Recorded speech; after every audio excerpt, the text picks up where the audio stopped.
Exercise 7.2 का question number 12 से शुरू करने जा रहे हैं। क्वेश्चन नंबर 12 क्या बोला है? क्वेश्चन नंबर 12 बोल रहा है मुझे इंटीग्रेट करना है क्या x³ - 1 का power 1/3 x⁵ dx।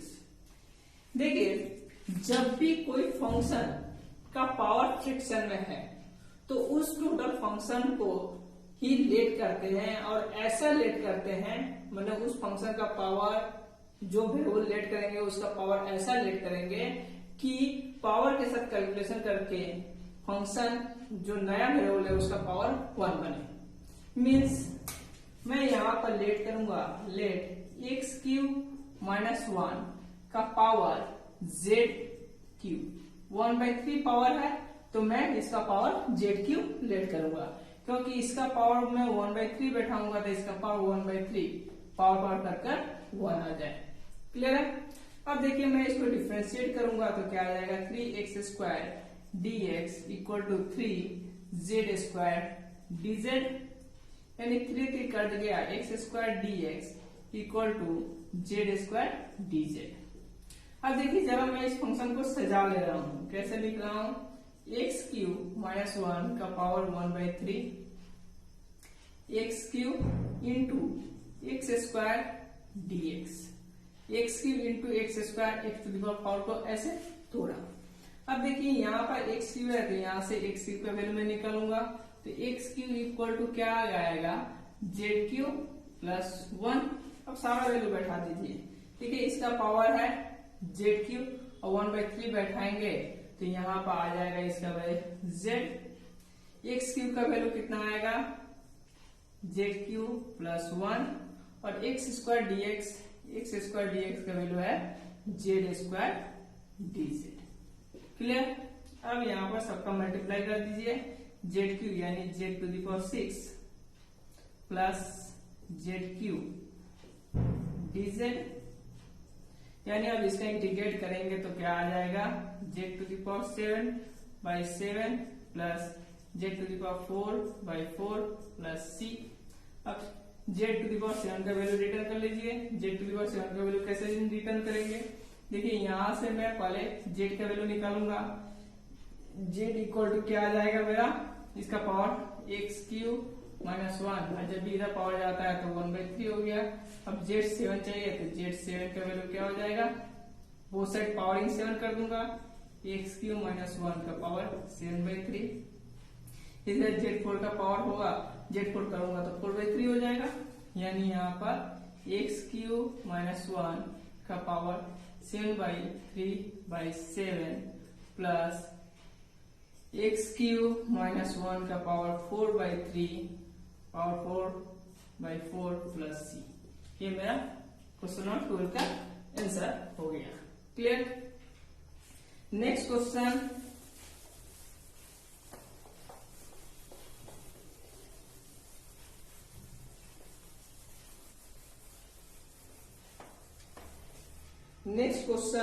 Question number 13।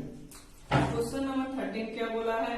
Integrate करना है मुझे, फंक्शन क्या दिया है x² divided by 2x² plus 3x³ का पावर कितना है 3। ठीक है, यहाँ भी मैं लेट कर ले रहा हूँ नीचे वाला फंक्शन का, लेट 2 + 3x³ = z। तो यहाँ पे इसको डिफरेंशिएट करूंगा तो 3 इसका डिफरेंशिएशन 0, इसका डिफरेंशिएशन हो जाएगा 9x² dx = dz, यानी x² dx मुझे चाहिए तो यहाँ से x² dx निकाल लिया 1/9 dz। अब वैल्यू रिटर्न कीजिए, यहाँ पर x² dx का वैल्यू कितना है 1/9 को मैं कांस्टेंट को बाहर रखा dz, इसका वैल्यू हो गया इतना का मैं z माना हूं तो ये हो गया z³। इसका इंटीग्रेशन करेंगे तो 1/9 इंटीग्रेशन z का पावर -3 dz, इसका इंटीग्रेशन हो जाएगा 1/9 z का पावर -2 बाई -2, माने -3 + 1 -3 + 1 -3 + 1 मतलब -2 प्लस c। वैल्यू रिटर्न कर लीजिए। जेड का पावर -2 को मैं इस तरह भी लिख सकता हूँ -1/18 और 1/z² प्लस सी। माइनस पावर मतलब ये नीचे चला गया, 1/18 1/z² मतलब इसका स्क्वायर करेंगे तो 2x प्लस 3x³ का whole square plus c. Answer question number 14। Question number 14 भी सिमिलर ही है। इंटीग्रेट करना है मुझे कितना, 1/dx/x log x का पावर m, log x का पावर m। यहाँ पर क्या करेंगे, log x इक्वल टू मैं मान लूंगा z मान लिया, इसका डिफरेंशिएशन करूंगा तो 1/x dx equal to dz, 1/x dx dx/x का वैल्यू मिल गया मुझे। वैल्यू रिटर्न कर लेते हैं।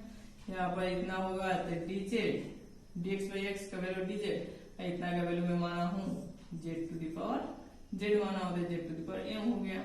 यानी ये हो गया इंटीग्रेशन z -m dz। इसका इंटीग्रेट करूंगा तो z का पावर -m + 1/-m + 1 + c। अब वैल्यू रिटर्न कर दीजिए। z का वैल्यू यानी log x है, यानी log x का पावर हो जाएगा 1-m/1 + c। Answer clear. Question number 14 हो गया।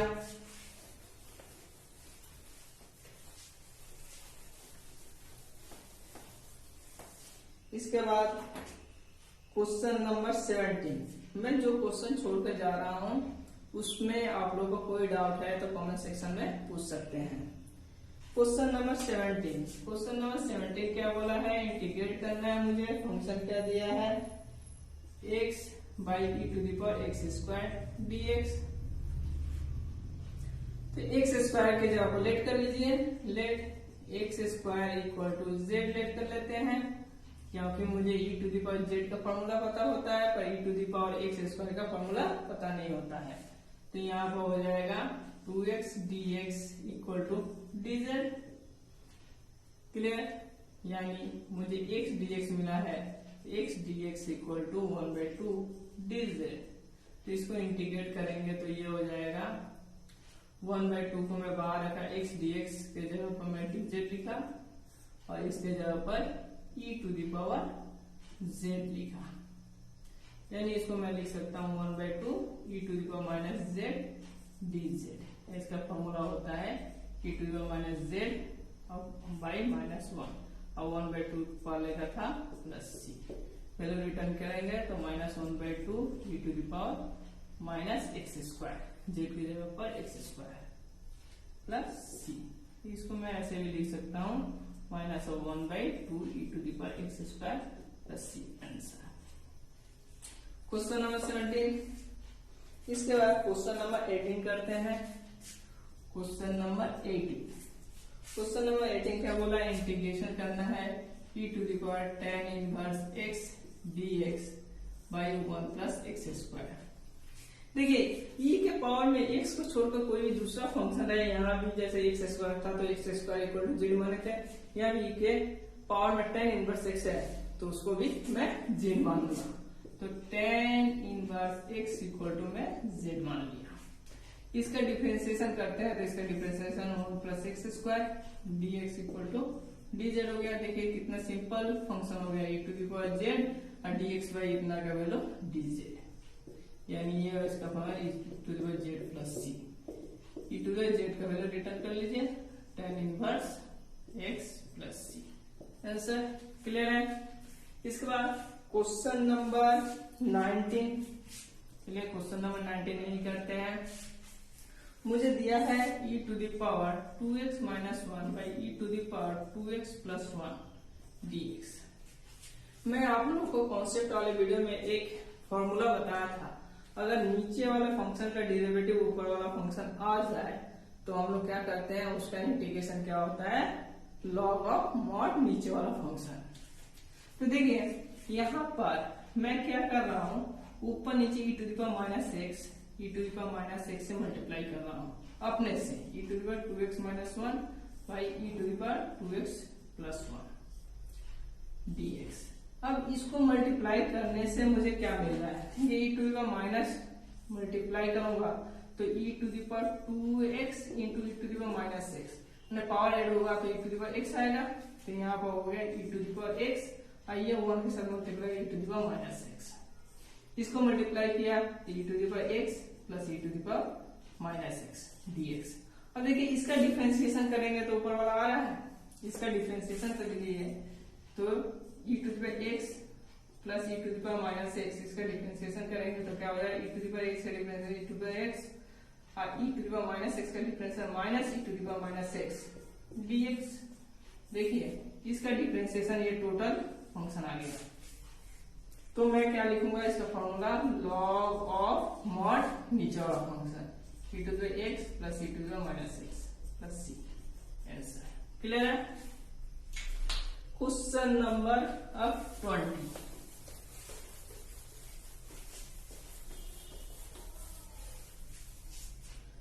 क्वेश्चन नंबर 20 भी सिमिलर है 20 नंबर 19 जैसा, e to the power 2x minus e to the power minus 2x by e to the power 2x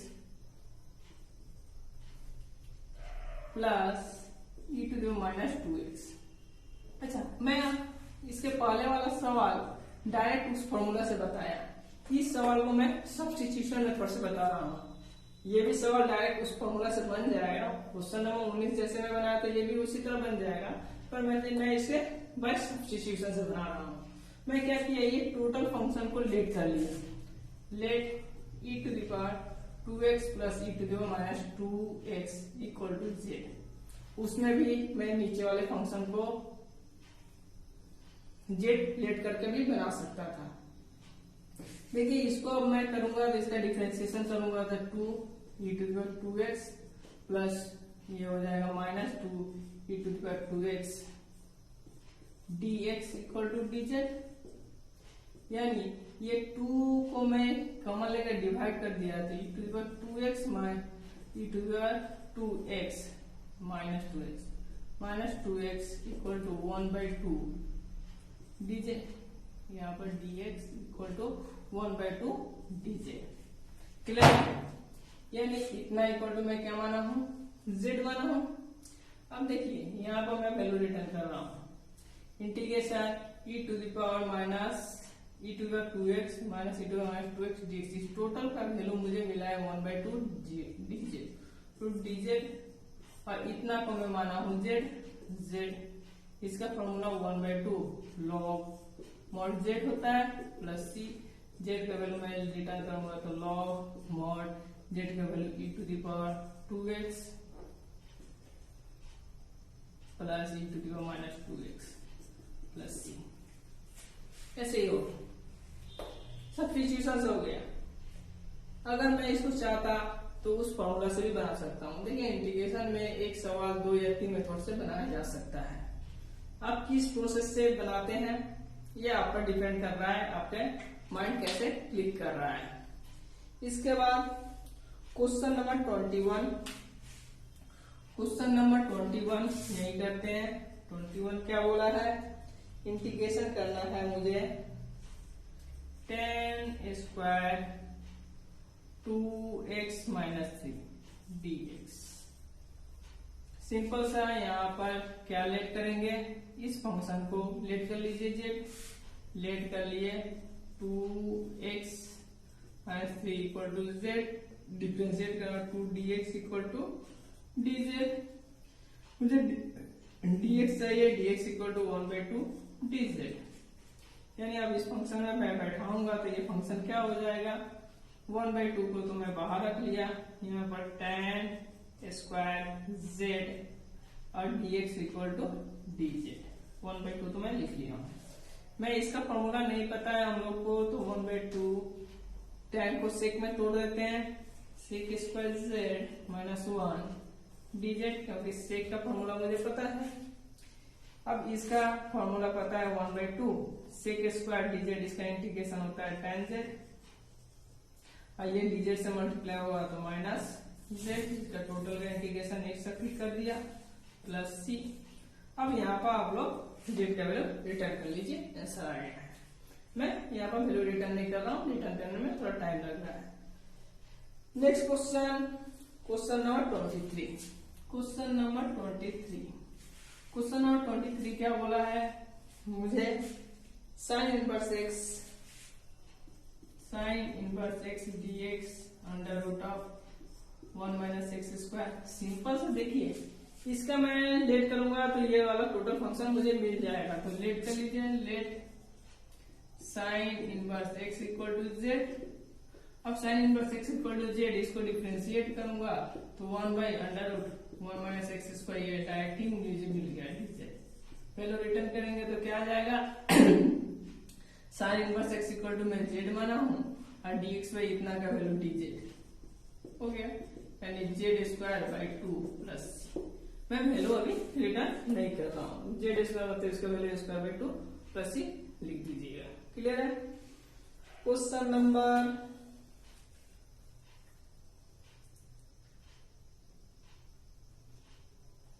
24, question number 24 करवा दे रहा हूं।